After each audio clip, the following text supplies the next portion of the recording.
Hi friends, ಎಲ್ಲರೂ ನಮಸ್ಕಾರ. ಎಲ್ಲರೂ ಹೆಂಗದಾರಿ? ಆರಾಮದಾರಿ? ನಾನು ಕೂಡ ಆರಾಮದ ನೋಡ್ರಿ. ಇದು ಇವತ್ತು ಗಣೇಶ ಚತುರ್ಥಿ ನೋಡ್ರಿ. ಎಲ್ಲರಿಗೂ ಗೌರಿ ಗಣೇಶ ಹಬ್ಬದ ಹಾರ್ದಿಕ ಶುಭಾಶಯಗಳು ನೋಡ್ರಿ. ಇವತ್ತು ಗಣಪತಿ ಪೂಜೆ ಮೊದಲನೇ ದಿವಸ ನೋಡ್ರಿ. ಇಲ್ಲೆಲ್ಲ ಹೊರಗೆ ನೋಡ್ರಿ, ಇಲ್ಲೇ ಗಣಪತಿ ಕುಂದಿರ್ತಾನೆ ರೀ. ಹಿಂಗಾಗಿ ಪೆಂಡಲ್ ಹಾಕ್ಯಾರ, ಎಷ್ಟು ಚಂದ ಆಗಿತ್ತು ನೋಡ್ರಿ. ಹೊರಗೆ ರಂಗೋಲಿ ಹಾಕೊಂಡೆಲ್ಲ ಕೆಲಸ ಮುಗಿಸ್ಕೊಂಡೆ 4:30 ಆಗಿ 10 ನಿಮಿಷ ಆಗಿತ್ತು ನೋಡ್ರಿ. ಪೂಜೆ ಮಾಡ್ಬೇಕಂತಂದು ಬಂದಾಗ ಎಲ್ಲ ಕೆಲಸ ಅನ್ಕ ರಾತ್ರಿ ಮುಗಿಸಿಟ್ಕೊಂಡೇನ್ರಿ ನಾನು. ಹಿಂಗಾಗಿ ಯಾವುದು ಕೆಲಸ ಇದ್ದದಲ್ರಿ. ಎಲ್ಲ ಗ್ಯಾಸ್ ಕಟ್ಟಿ ತೊಳ್ಕೋದು, ಪರಿಶಿ ಒರೆಸೋದು, ಎಲ್ಲ ಕಸ ಹೊಡ್ಕೋದು, ಬಾಂಡೆ ತೊಳ್ಕೋದು ಎಲ್ಲ ರಾತ್ರಿನ ಮಾಡಿ 11:30 ಮಲ್ಕೊಂಡೇನ್ರಿ ನಾನು. ಹಿಂಗಾಗಿ ಈ ಕೆಲಸ ಭಾಳ ಇದ್ದಿದ್ದಿಲ್ಲ, ಎಲ್ಲ ಮುಗಿಸ್ಕೊಂಡು ಮತ್ತು ನಾ ಪೂಜೆದು ಇವತ್ತೇನು ಅಡ್ವಾನ್ಸ್ ಪ್ರಿಪೇರ್ ಮಾಡ್ಕೊಂಡಿಲ್ಲರಿ. ಇವತ್ತಿನ ಪೂಜೆದು ಇವತ್ತನೇ ಎಲ್ಲ ಮಾಡ್ಕೋಬೇಕಾಗಿತ್ತು. ಹಿಂಗಾಗಿ ಒಂದು ಸ್ವಲ್ಪ ಜಲ್ದಿ ಎದ್ದೇನೆ ರೀ ನಾನು. ಮತ್ತು ಇವತ್ತು ಮಧ್ಯಾಹ್ನ ಒಂದು ಸ್ವಲ್ಪ ಅಕ್ಷತೆ ಕಾಳದು 21 ಕಾಳದು ರೆಡಿ ಮಾಡಿ ಇಟ್ಕೊಂಡು ಅಂದ್ರೆ ಮತ್ತೇನು ಹಂಗೆ ನಾಳೆ ಇಡೋದು ಒಂದು ಸ್ವಲ್ಪ ಲೇಟ್ ಮಾಡಿ ಆದ್ರೂ ನಡಿತೈತೆ ರೀ. ಅದ್ರ ಸಂಬಂಧಾಗಿ ಒಂದು ಸ್ವಲ್ಪ ಲಘು ಇದ್ದೀನಿ ರೀ. ಇವತ್ತು ಪತ್ರನೂ ಯಾವುದು ಸೋಚಿಟ್ಕೊಂಡಿದ್ದಲ್ಲ, ಅದಕ್ಕೆ ಲಘು ಇದ್ದೀನಿ ನೋಡ್ರಿ. ಆ ಬುಟ್ಟೆ ಆತು ನೋಡ್ರಿ, ಅಕ್ಕಿ ಅಷ್ಟು ಅಕ್ಕಿ ತೊಗೋಬೇಕ್ರಿ ಒಂದು ಬುಟ್ಟ್ಯಾಗ. ಆಮ್ಯಾಗೆ ಕೆಳಗೊಂದಿಷ್ಟು ಅಕ್ಕಿ ಹಾಕೋಬೇಕ್ರಿ ಅಲ್ಲಿ. ಯಾಕಂದ್ರೆ ಬುಟ್ಟಿ ಎಳ್ಗಾಡಬಾರ್ದು ನೋಡ್ರಿ. ಅದು ಬುಟ್ಟಿ ಎಳ್ಗಾಡಬಾರ್ದು ಅನ್ನೋ ಉದ್ದೇಶ ಇಟ್ಕೊಂಡು ಕೆಳಗೊಂದಿಷ್ಟು ಅಕ್ಕಿ ಹಾಕಿದ್ರೆ ಬುಟ್ಟಿ ಎಳ್ಗಣಂಗಿಲ್ಲ ರೀ. ಒಂದು ಬೊಗಸಿ 1-2 ಬೊಗಸಿ ಅಕ್ಕಿ ಹಾಕ್ಕೊಂಡು ಮ್ಯಾಗ ಆ ಬುಟ್ಟಿ ಇಟ್ಕೋಬೇಕ್ರಿ. ಆ ಬುಟ್ಟಿ ಒಳಗೆ ಗಣಪತಿ ಇಡ್ಬೇಕು ನೋಡ್ರಿ. ನೋಡ್ರಿ, ನಾನು ಇಲ್ಲಿ ತೋರಿಸ್ತೀನಿ ರೀ ಗಣಪತಿ ಹೇಳೋದು ಹೆಂಗಂತ. ವಿಡಿಯೋ ಇಷ್ಟ ಆದ್ರೆ ಲೈಕ್ ಮಾಡಿರಿ, ಶೇರ್ ಮಾಡಿರಿ. ಹೊಸ್ದಾಗಿ ನೋಡೋ ಚಾನಲ್ನ ಸಬ್ಸ್ಕ್ರೈಬ್ ಮಾಡಿ ಸಪೋರ್ಟ್ ಮಾಡಿರಿ. ವಿಡಿಯೋ ಸ್ಕಿಪ್ ಮಾಡಿಬೇಡ್ರಿ, ಸ್ಕಿಪ್ ಮಾಡಲಾರ್ದ ನೋಡ್ರಿ. ಈ ವಿಡಿಯೋ ಯಾರು ಸ್ಕಿಪ್ ಮಾಡಬೇಡ್ರಿ, ಭಾಳ ಇಂಪಾರ್ಟೆಂಟ್ ಐತಿ ನೋಡ್ರಿ. ಈ ಪೂಜೆ ಮಾಡಿದವ್ರಿಗೆ ಎಷ್ಟು ಫಲ ಸಿಗ್ತೈತಿಲ್ಲ, ಈ ಕತ್ತಿ ಕೇಳಿದವ್ರಿಗೂ ಅಷ್ಟೇ ಫಲ ಸಿಗ್ತೈತಿ ಅನ್ನೋದೈತೆ ರೀ. ಮುಂದೆ ಕತ್ತಿ ಓದ್ದಂಗೆ ಐತ್ರಿ. ಅದು ಮುಂದೆ ತೋರಿಸ್ತೀನಿ ನಾನು ನಿಮಗೆ. ಹೋದ ವರ್ಷ ಓದಿದ್ದು ನೆನಪೈತ್ರಿ ಅದು. ಆ ಪೂಜೆ ಮಾಡಿದವ್ರಿಗೆ ಎಷ್ಟು ಫಲ ಸಿಗ್ತೈತಿ, ಅಷ್ಟು ಆ ಕತ್ತಿ ಕೇಳಿದವ್ರಿಗೆ ಸದಾ ಸಿಗ್ತೈತಿ ಅನ್ನೋದು ಕೇಳೀನಿ ನಾ ಅದ್ರೊಳಗೆ. ಹಿಂಗಾಗಿ ನೋಡ್ರಿ ಒಮ್ಮೆ ಕೇಳ್ಕೊರಿ ಅದನ್ನೆಲ್ಲ, ವಿಡಿಯೋ ಸ್ಕಿಪ್ ಮಾಡ್ಲಾರ್ದೆ ಕೇಳ್ರಿ. ಇದು ಪತ್ರಿ ನೋಡ್ರಿ, 21 ಪತ್ರಿ. ಆಮ್ಯಾಗ 21 ಅಕ್ಷತೆ ಕಾಳು, 21 ಎಳೆ ಹಂಗೆ ಅಂತಾರೆ ನೋಡ್ರಿ, ದಾರದ ಎಳೆ. ಅವು 21 ಎಳೆ ಕರಿಕಿ, 21 ಹೂವಿಂತ ತೊಗೊಂಡು ನೋಡ್ರಿ ನಾನು. ಇಷ್ಟು ತೊಗೋಬೇಕು ನೋಡ್ರಿ ಪೂಜೆಗೆ. ಆಮ್ಯಾಗ ಒಂದು ಒಟ್ಗೆ ನೀರು ತೊಗೊಂಡ್ರಿ. ಮುಂಚೆ ಎಲ್ಲಾನು ಜಗ್ಲಿ ಸ್ವಚ್ಛ ಮಾಡ್ಕೊಂಡಿದ್ದೀನಿ ಅದನ್ನ. ಡೈಲಿ ದೇವ್ರು ಇದ್ದದ್ದು ಏನೈತಿ, ಡೈಲಿ ಪೂಜೆ ಮಾಡೋ ದೇವ್ರ ತೆಗೆದ ಗ್ಯಾಸ್ ಕಟ್ಟಿ ಮ್ಯಾಗ ಇಟ್ಟೇನ್ರಿ. ಈಗ ನೋಡಿರಿ, ಈ ಪೂಜೆ ಮುಗಿಸ್ಕೊಂಡು ಅವನದು ಎಲ್ಲೆಲ್ಲಿ ಇಡ್ದಾಕೈತಿ ನೋಡ್ಕೋಬೇಕ್ರಿ. ನೋಡಿ ಹೊಂದಾಣಿಕೆ ಮಾಡ್ಕೊಂಡು ಇಟ್ಕೋತಾನೆ ರೀ ಅವನು. ಮತ್ತು ಹಂಗೆ ಅದು ಪೂಜೆ ಬಿಡಕ್ಕೆ ಬರಂಗಿಲ್ಲ, ಅವನು ಮಾಡ್ಬೇಕಾಕತಿ. ಹಿಂಗಾಗಿ ಹತ್ತಕತ್ರಿ ಅಲ್ಲಿದ್ದಲ್ಲಿ ಎಲ್ಲ. ನಾನು ನಮ್ಮ ಚಾರುಗೆ ಒಂದು ಸ್ವಲ್ಪ ನೆಲಕ್ತೈತ್ರಿ ಈಗ ಜಗಲಿ. ಹಿಂಗಾಗಿ ಹಿಂಗೆ ಕಾಲು ತುದಿಗಾಲ ಮಾಡಿ ಏನಾರ ತೊಗೊಳಕ್ಕೆ ಹೋಗ್ರಿ ಈಗ ನೆಲ್ಕಸ್ಕೊಂಡೆ. ನೋಡ್ಬೇಕ್ರಿ ಅದೇ ಎಲ್ಲೆಲ್ಲಿ ಇಡ್ಬೇಕದೆ ಅಂತ ನೋಡ್ತೀನಿ, ವಿಚಾರ ಮಾಡಿರ್ತೀನಿ. ಈಗ 4:30 ಫೋನ್ 5 ಆಗೈತೆ ರೀ ಟೈಮ್ ಪೂಜೆ ಮಾಡಕ್ಕೆ. ನಾನು 5:30 ನೋಡ್ದೆ ಮುಗಿಸ್ಬೇಕು ಅನ್ನೋದೈತೆ ರೀ. ನೋಡೋಣ ಎಷ್ಟೊತ್ತಾಕತ್ತೆ ಅಂತ. ಈ ಪೂಜೆ ನಡೆಸಿ ನೋಡ್ರಿ ನಾನು. ಸ್ವಲ್ಪ ರೀ ಅಂದ್ರೆ 21 ದಿವ್ಸ ಮಾಡೋದಿರ್ತೈತಿ. ಭಾಳ ಹುಯ್ಯತ್ತಂದು ಹಿಂಗೆ ನೀರದು ಹಾಕಿದ್ರೆ ಮಾಡ್ರಂದ್ರೆ ನೀವು ಅದನ್ನೇನು ಬುಟ್ಟಿ ಅಳ್ಗಾಡ್ಸಕ್ಕೆ ಬರೋಂಗಿಲ್ಲ, ಗಣಪತಿ ತೆಗಿಯೋಕೆ ಬರೋಂಗಿಲ್ಲ, ಏನೂ ಮಾಡೋಕೆ ಬರೋಂಗಿಲ್ಲ. ಸ್ವಲ್ಪ ಒಂಚೂರು ನೀರು ಹಚ್ಚೋದು, ಅದ್ರಕ್ಕೆ ವಿಭೂತಿ ಕುಂಕುಮ ಹಚ್ಕೊಂಡು ಆದ್ಮ್ಯಾಗ ಇವೇನು ಹೂವು ಕರಿಕಿ ಪತ್ರಿ ಇವೆಲ್ಲದವಲ್ಲ ಇವನ್ನೆಲ್ಲ ಏರ್ಸೋದು ನೋಡ್ರಿ. ಇಷ್ಟೇ. ಆಮ್ಯಾಗ ಇನ್ನೊಂದೇನು ರೀ, ತೋರಿಸ್ತೀನಿ ರೀ ನಿಮಗೆ ಮುಂದೆ ವಿಡಿಯೋದಾಗ.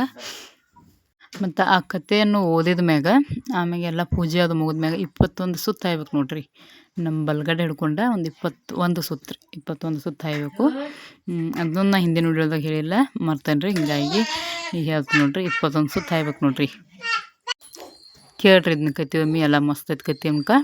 ನೋಡ್ರಿ ಪೂಜೆ ಹಂಗಾಕತಿ ಅಂತ. ಭಾಳ ಸಿಂಪಲ್ ಪೂಜೆ ಇರುವ ಅಷ್ಟು. ಒಟ್ಟು ಒಂದು 5 ನಿಮಿಷ ಬೇಡ, ಒಂದು 10 ನಿಮಿಷನಾಗ ಪೂಜೆ ಮುಗಿತೈತಿ ರೀ. ಆದ್ರೆ ಏನು ರೀ, ಪೂಜೆ ಅನಿಸ್ಕೊಂಡೈತೆ ನಾನು. ಹಿಂದೆ ಕೆಲಸ ಎಲ್ಲ ಸ್ವಚ್ಛ ಇರ್ಬೇಕಲ್ರಿ ಮನೆ ಅದು. ಹಿಂಗಾಗಿ ಲೇಟ್ ಆಕೈತೆ ನೋಡ್ರಿ. ಅಷ್ಟು ಅದನ್ನ ಬಿಟ್ರೆ ಏನಿಲ್ಲ. ಎಲ್ಲ ನಾವು ಸಾಯಂಕಾಲ ಮಾಡಿ ಇಟ್ಕೋತೀವಿ ಅಂದ್ರೆ ಮುಂಜಾನೆ ಟೈಮ್ ಏನು 5 ಗಂಟೆಗೆ ಆದ್ರೂ ನಡಿತೈತಿ ರೀ. 6 ಗಂಟೆ ನೋಡಿದ್ರೆ ಆರಾಮ್ ಪೂಜೆ ಮುಗಿತೈತಿ. ಇದು ನಮ್ಮೆಲ್ಲ ಹುಡುಗರು ಅದಾವ್ರ ಮನ್ಯಾಗ. ಹಿಂಗಾಗಿ ರಾತ್ರಿ ಎರ್ದು ಹಾಕಿ ಮಾಡಿ ನಾವು ಊಟ ಮಾಡಿ ಮನ್ಕೋಬೇಕಾರೆ 11 ಗಂಟೆ ಆಗಿ ಹೋಗತ್ತೆ ನಮ್ಗೆ. ನಮ್ಮ ಚಾರೋನ್ ಕೈಗೆ 12 ಗಂಟೆಗೆ ಮನ್ಕೊಳತ್ತಾಳ್ರಿ. ಹಿಂಗಾಗಿ ನಾವು ಮುಂಜಾನೆ ಏಳೋದು ಒಲ್ಲೆ ಅನ್ಸ್ಬಿಡ್ತೈತಿ ರೀ. ಇವತ್ತು ತನಕ ರಾತ್ರಿ ಏನೊಂದು 10-15 ನಿಮಿಷ ಮನ್ಕೊಂಡು ಎದ್ನೇನೋಪ್ಪ ಅನ್ನೋ ಹಂಗೆ ಆಗಿಬಿಟ್ಟೈತಿ. 4 ಗಂಟೆಗೆ ಅಲಾರಾಮ್ ಇಟ್ಟೇನಿ. ಎಷ್ಟ್ಲಾಗಾರ 4 ಆಗಿಬಿಟ್ಟೈತಿ ಟೈಮ್ ಅಂತಂದು ಅನ್ಸಾತಿತ್ತು. ಕಣ್ಣು ತೆರೆಯಲಾಗಿದ್ದು ನಾನು ಇದ್ದಿದ್ದು. ಆದ್ರೆ ಏನು ಮಾಡಕ್ಕೆ ಬರಂಗಿಲ್ಲ, ಪೂಜೆ ಇತ್ತು. ಆಯ್ತು ನೋಡ್ರಿ, ಪೂಜೆ ಮುಗಿಸ್ಕೊಂಡ್ರಿ ನಾ ಇವಾಗ. ಇನ್ನು ಜಗಲಿ ಮೇಲೆ ದೇವ್ರ ಎಲ್ಲ ಡೈಲಿ ಪೂಜೆ ಮಾಡೋ ದೇವ್ರ ಎಲ್ಲ ಇಟ್ಕೊಂಡ ಪೂಜೆ ಮಾಡ್ತಾನೆ ರೀ ಅವನು. ಅವ್ನು ಪೂಜೆ ಮಾಡಿದ್ದಾದ್ಮ್ಯಾಗ ಕತ್ತಿ ಅದು ಓದ್ತಾನೆ ರೀ. ಟೈಮ್ ಐತ್ರಿ, ಈಗ 5 ಗಂಟೆ ಆಗೈತಿ ಟೈಮ್. ಅದಕ್ಕೆ ನಾ ಭಾಳ ಲೇಟ್ ಆಗಂಗಿತ್ತಂದ್ರೆ ಡೈಲಿ ಪೂಜೆ ಮಾಡೋ ದೇವ್ರ ಸೈಡಿಗೆ ಇಟ್ಟು ಈ ಪೂಜೆ ಅಷ್ಟು ಮುಗಿಸ್ಕೊಂಡು ಆಮ್ಯಾಗ ಪೂಜೆ ಮಾಡ್ತಾನೆ ರೀ. ಹೋದ ವರ್ಷ ಅದು ಲೇಟ್ ಮಾಡಿದ್ದೀನಿ ಅಂದ್ರೆ ಹಂಗೆ ಮಾಡ್ತಿದ್ದೆ ನಾನು. ಈ ವರ್ಷ ಏನಿಲ್ಲ ರೀ ಲಘು ಹೇಳೋಣ ಹಿಂಗಾಗಿತ್ತು ನೋಡ್ರಿ ಪೂಜೆ. ಇಲ್ಲ ಅದು ಜಗಲಿ ಮ್ಯಾಗನ ಇರ್ತಾವೆ ಹೂವು. ಅದಕ್ಕೇನಕತ್ತಿ ಈಗ 21 ಬುಟ್ಟಾಗೇನೋ ಇನ್ನೊಂದು ತೊಂದಲ್ಲಿ ಮತ್ತೊಂದು ದೇವ್ರಿಗೆ ಎರ್ಸುನ್ಲ ಅನ್ನಕ್ಕೆ ಹೋಗ್ಬೇಡ್ರು. ಗಣಪತಿಗೆ ಬೇಕ್ರಿ 21 ಕೆಂಪು. ಆಮ್ಯಾಗ ಇಲ್ಲಿ ಹಿಂಗಾಗಿತ್ತು ನೋಡ್ರಿ ನಮ್ಮ ಡೈಲಿ ಪೂಜೆ. ಅವು ಮ್ಯಾಗಿನ ದೇವ್ರೆಲ್ಲ ಕೆಳಗೆ ಇಟ್ಕೊಂಡನ್ರಿ ಇಲ್ಲಿ. ಆಮ್ಯಾಗ ಅಲ್ಲಿ ಅಂದ್ಬಿಟ್ಟು ಇಟ್ಕೊಂಡನ್ರಿ ಸಿದ್ಧಿ ವಿನಾಯಕನ ಕತೆ. ವಕ್ರತುಂಡ ಮಹಾಕಾಯ ಕೋಟಿ ಸೂರ್ಯ ಸಮಪ್ರಭ ನಿರ್ವಿಘ್ನ ಕರುಮ ದೇಹ ಸರ್ವಕಾಯಷ್ಟು ಸರ್ವದಾ. ಕೈಲಾಸವೆಂಬ ಪುಣ್ಯ ಪಟ್ಟಣದೊಳಗೆ ಪಾರ್ವತಿ ಪರಮೇಶ್ವರರು ವಿನೋದಕ್ಕಾಗಿ ಪಗಡೆ ಆಡಲಿಕ್ಕೆ ಕುಳಿತಿದ್ದರು.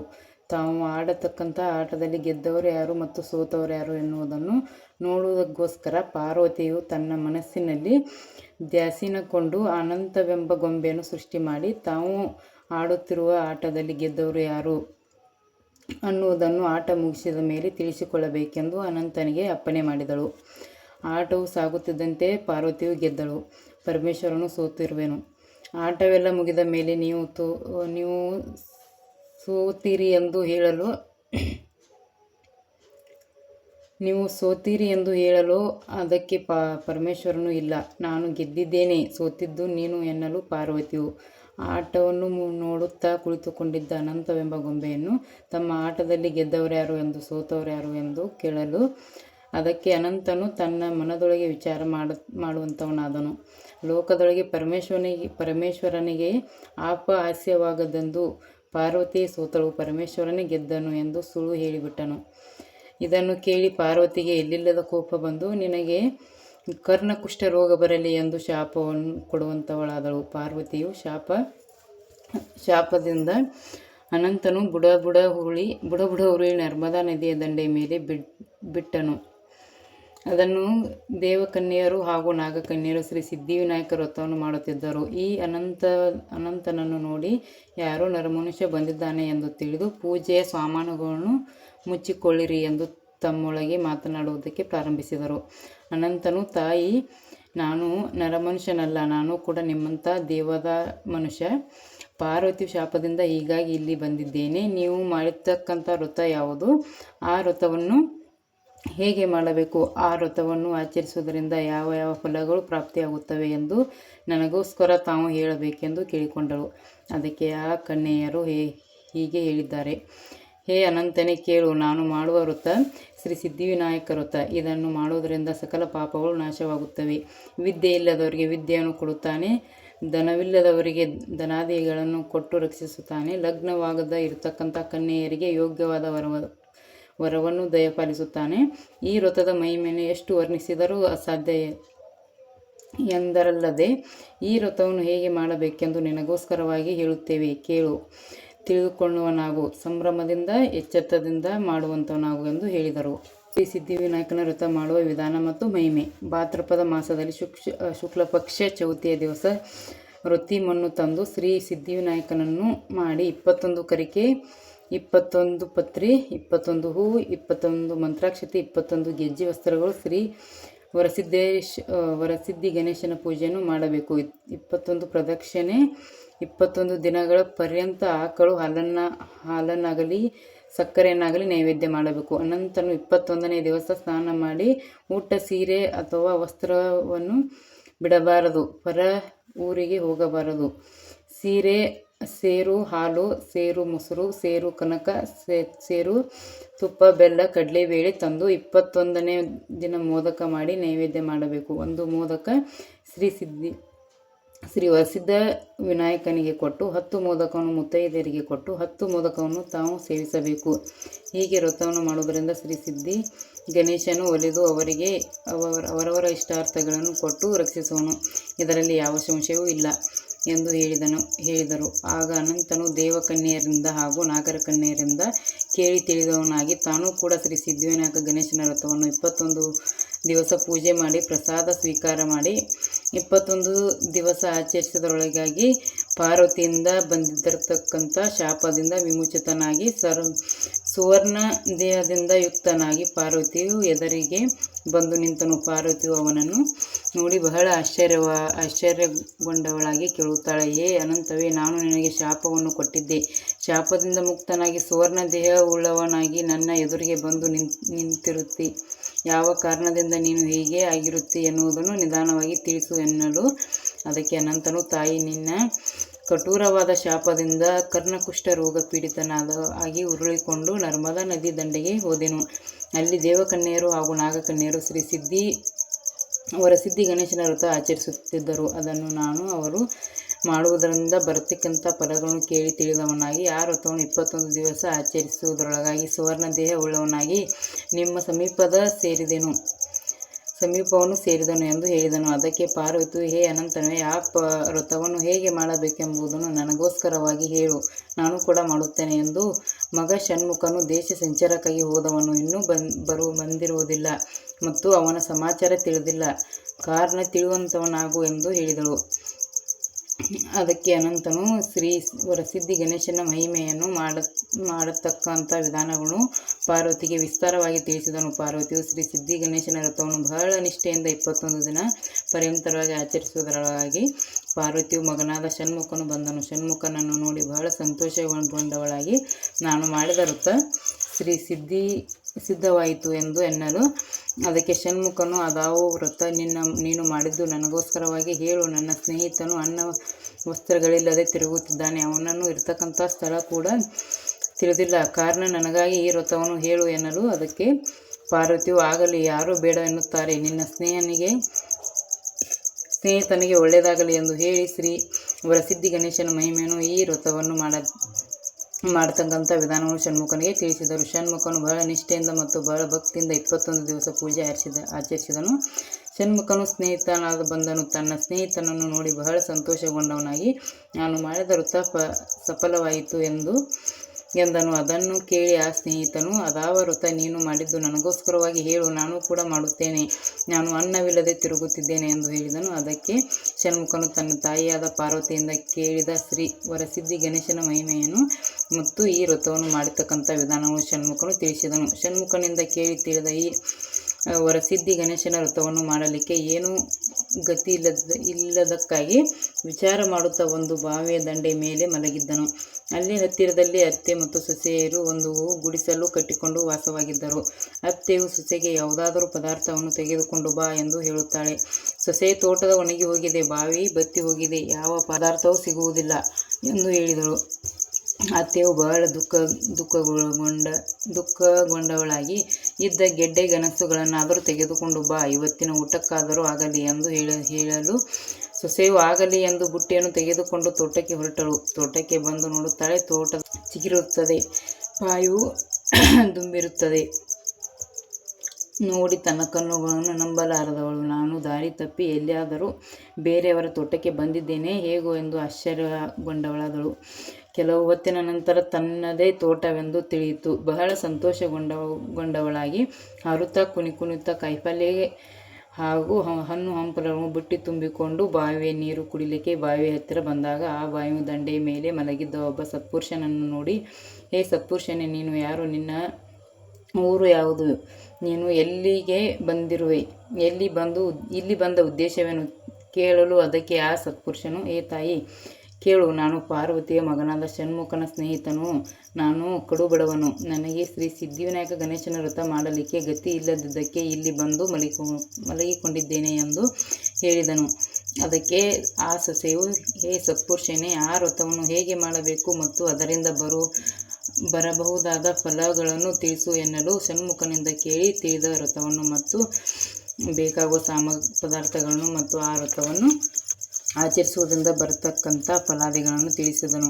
ಅದನ್ನು ಕೇಳಿ ಆ ಸೊಸೆಯು, ಹೇ ವಿನಾಯಕನೇ, ನಿನಗೆ ಅನಂತ ವಂದನೆಗಳು. ನಾನು ಮನೆಯಲ್ಲಿ ನಿನ್ನ ವ್ರತವನ್ನು 21 ದಿನ ಪರ್ಯಂತವಾಗಿ ಆಚರಿಸುತ್ತೇನೆ ಎಂದು ತನ್ನ ಮನಸ್ಸಿನೊಳಗೆ ಕಲ್ಪನವನ್ನು ಮಾಡಿಕೊಂಡವಳಾಗಿ ಬುಟ್ಟಿಯನ್ನು ತೆಗೆದುಕೊಂಡು ಮನೆಗೆ ಬರುವಂತವಳಾದಳು. ಮನೆಗೆ ಬಾಗಿಲು ಮುಂದೆ ನಿಂತುಕೊಂಡು, ಅತ್ತೆ ಬುಟ್ಟಿಯನ್ನು ಕೆಳಗೆ ಇಳಿಸಿಕೊಬಾ ಎನ್ನಲು, ಅತ್ತೆಯು ಬಹಳ ಭಾರವಾಗಿದೆ ಎಂದು ಹೇಳಲು, ಅತ್ತೆಯು, ಏನಮ್ಮ, ನೀನು ಹಾಸ್ಯ ಮಾಡುತ್ತಿರುವೆ ಹೇಗೆ ಅನ್ನಲು, ಅದಕ್ಕೆ ಸೊಸೆಯು, ಇಲ್ಲಮ್ಮ, ಖಂಡಿತವಾಗಿಯೂ ಬಹಳ ಭಾರವಾಗಿದೆ, ಇಳಿಸಿಕೋ ಎನ್ನಲು, ಅತ್ತೆಯು ಹೊರಗೆ ಬಂದು ನೋಡುತ್ತಾಳೆ.